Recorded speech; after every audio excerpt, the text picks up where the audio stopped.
Imagine people who never robbed a bank with weapons, but still managed to steal hundreds of millions, sometimes even billions, just by manipulating trust.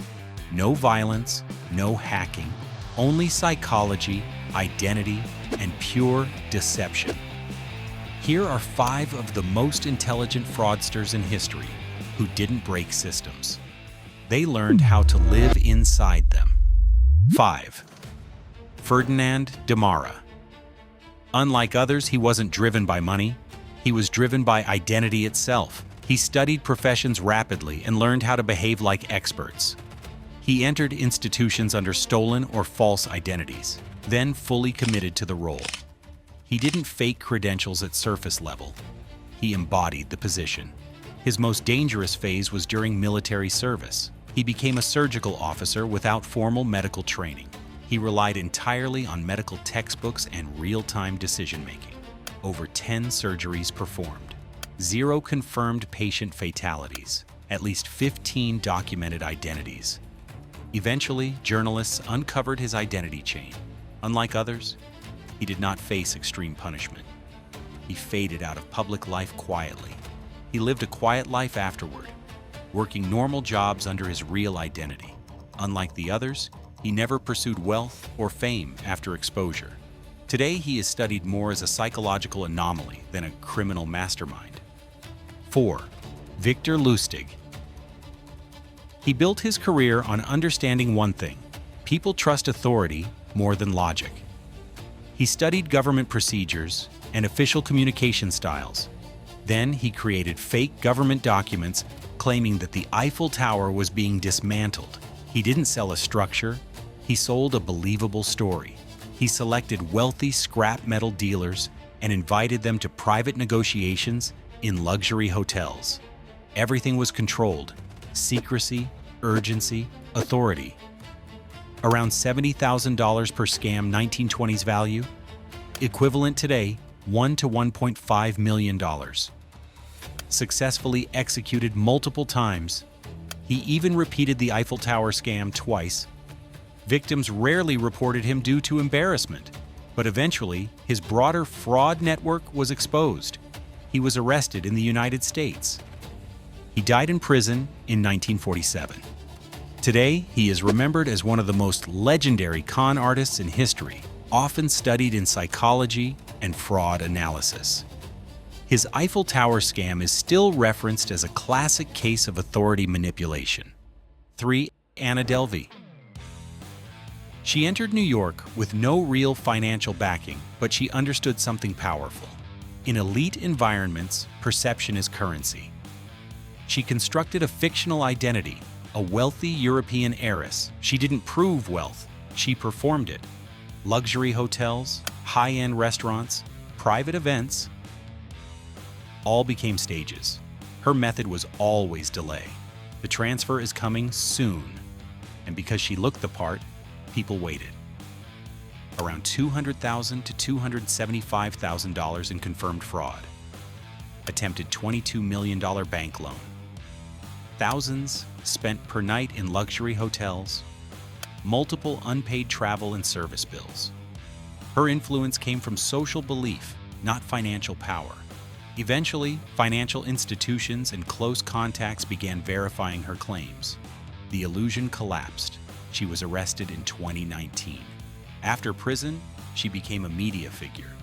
She now appears in interviews, podcasts, and social media discussions about her case.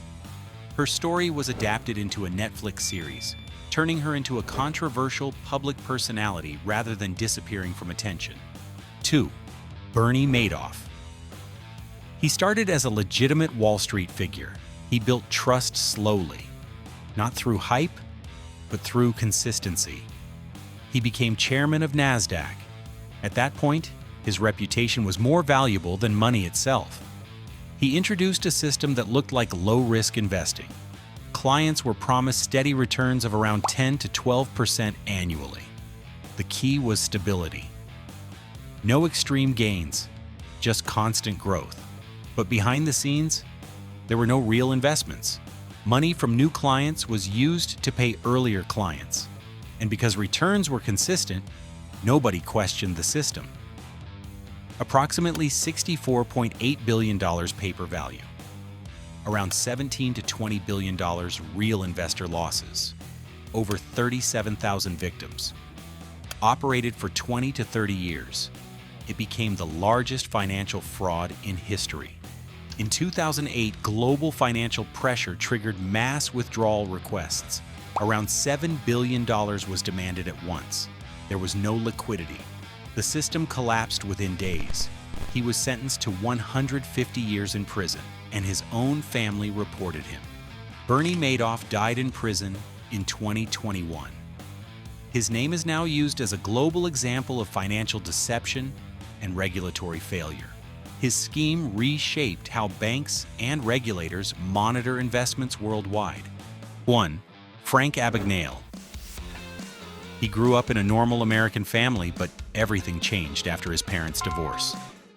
At 16, he ran away from home with no money and no identity.